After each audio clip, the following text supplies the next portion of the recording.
Hey, I need to tell you about an experience we had a few years ago. My wife and I were on a cruise and we showed up to this island, Nassau.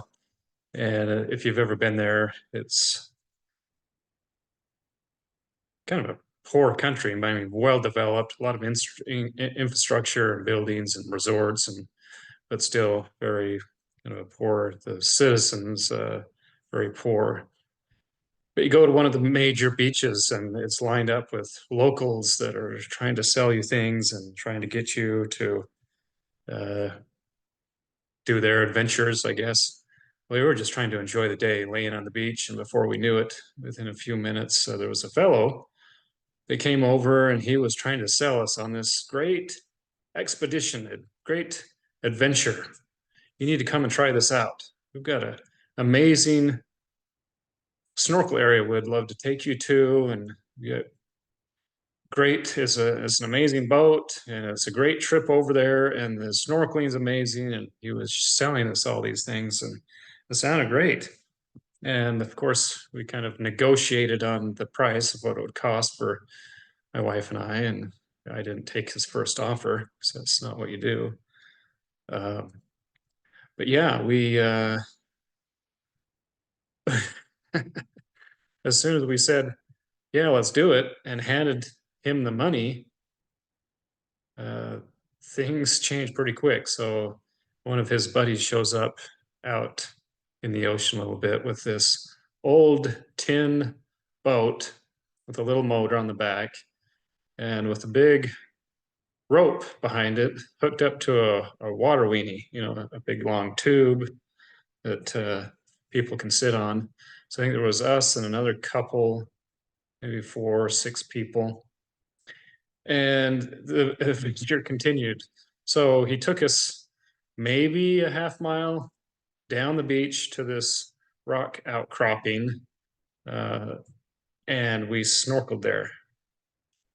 And the snorkeling was very good. And we could have walked down there. So, had we been deceived? What we were being sold and what we got were totally different. And yeah, it was. I can laugh about it now, but back then it was very frustrating, very upsetting. I'd spent money on something worthless. What I thought I was getting is what I didn't get what I thought I was getting. Does that happen in life? Are we deceived? Or are things that we do continually that don't give us what we're looking for? I mean, question, why do alcoholics drink? Why do people overeat? Why do people use drugs? Why do people look at porn? I mean, all of these things are fake. They don't give you what you want. And most sin is like that. You're not getting what you want. You're being def you're being deceived. I can think years ago at a previous job when I was still up in Salt Lake, I was in my office and I was having a very, very difficult day. Matter of fact, I'm gonna put aside my man card for a second and just say I was crying my eyes out. It wasn't good. And from previous videos, you can probably figure out why. But anyway, so I was trying to do this in private. I was trying not to make a scene. I was in my office alone. I probably should have had the door closed, but someone just came walking in, one of the gals that I was in charge of supervising. And she sat down and quickly knew it was a tough day for me. And within a few minutes, probably she left and said, I'll come back when, you feel a little better. But she came back and she handed me this ice cream shake, which was very thoughtful. I mean, what a sweet gal. What a sweet lady. And of course, I ate it, but it really didn't change anything. And then it's interesting the things you can learn about people because I thought after, I wonder how she deals with life and stress, stress in life. And of course, you can tell by the story, she was an overweight lady. And so, how did she deal with pain? How did she deal with stress? How did she deal with things in her life that were difficult? Well, with food. So, what do you do sometimes when you get home? It's been a bad day at school, bad day at work. What do? You go and yell at your parents, kick the dog, punch the wall. We all have choices. Maybe go to the crutch, maybe go to drugs or alcohol or porn or any of those other things. I'm going to go and I'm going to grab a half gallon of ice cream and I'm going to start watching, you know, 5 hours of my favorite movie or episodes of um, whatever. Well, if I grab that ice cream and watch the hours of TV, when that's all done, I'm not only depressed, but now I feel fat. It's just, it doesn't help. It's, it's a crutch that doesn't work. And sin is like that a lot of times. What are the best choices that you can make at the time in that situation? Uh, you're smart. You can figure out what the best choices. You come home. I know you're very capable. You can think of the best things to do. You know, go for a run, go work out, go learn how to meditate, clean up your room, help your parents, help your brothers and sisters. There are better choices. You know, sometimes when I've had a very difficult time, I come home and I look for things that I can make better. What can I fix in the house? What can I do to help my wife? What can I do to help my sons or the neighbors? Or if I see a need, what can I do to help? If there's none of that, then I try to fill in any extra time with good things. So why do they do it? Why do alcoholics drink? Why do people overeat? Why do people take drugs? Why do people look at porn? What are they looking for? Are they getting what they want? Is it the best way to get what you want? Are they looking to fill a hole inside of them? Are they looking for some sort of peace? Are they looking for some sort of relief from pain? You know, are they looking for some way to feel loved or belonging? And do any of those vices do what they say or what you think they do? You know they don't. Let's be honest. You've tried it. You know they don't work.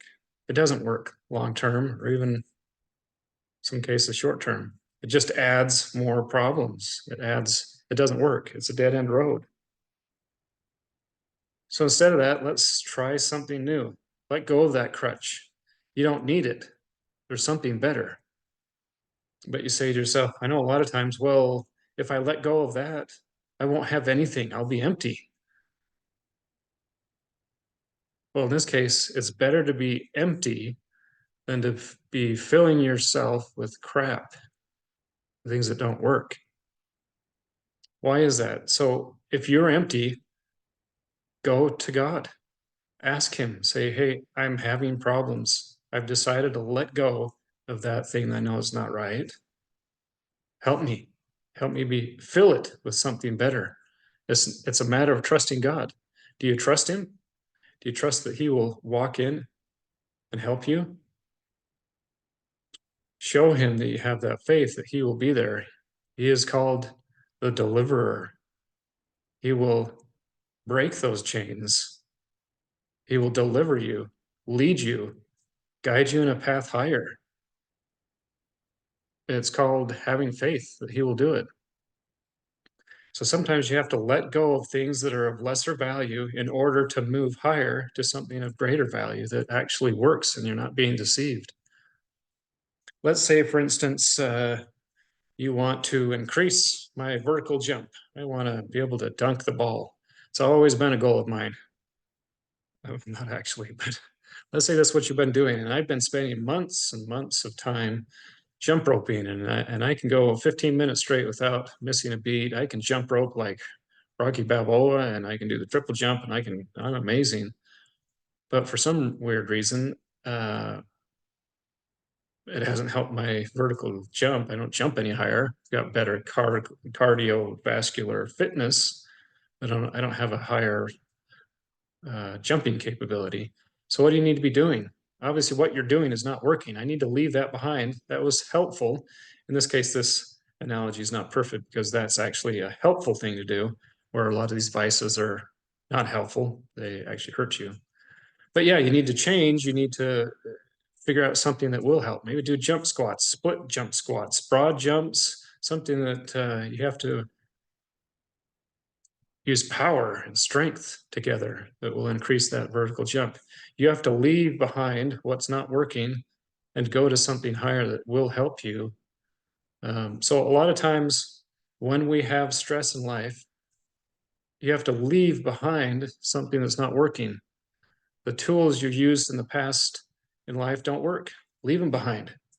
Make some space for God to do the instructing. He will come and fill that hole that you've made for him. Make that room for him. He will come. He will instruct. He will fill that hole. You will be led and guided higher to better things and leave behind the crutches.